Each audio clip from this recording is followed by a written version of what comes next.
Hello my dear students, hope you are fit and fine.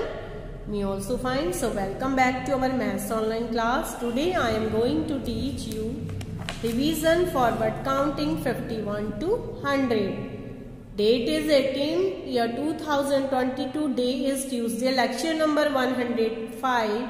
Forward counting 51 to 100. Previous classes you have learned the counting 1 to 50. Today we will revise the counting 51 to 100.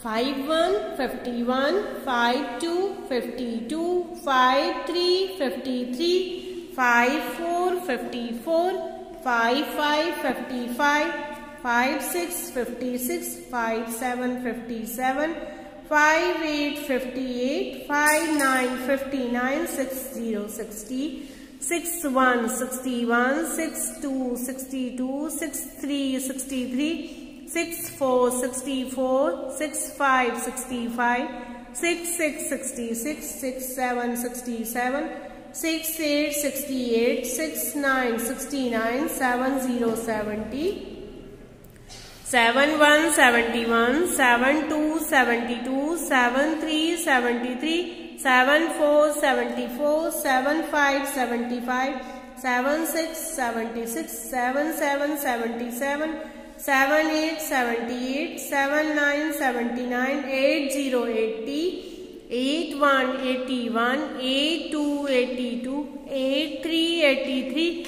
84, 84, 85, 85, 86, 86, 87, 87, 88, 88, 89, 89, 90, 90, 91, 91, 92, 92, 93, 93, 94, 94, 95, 95, 96, 96, 97, 97, 98, 98, 99, 99, 100, 100. So you have to revise the counting very well at home and learn the tables also. So meet you soon next video. Till then, goodbye all of you.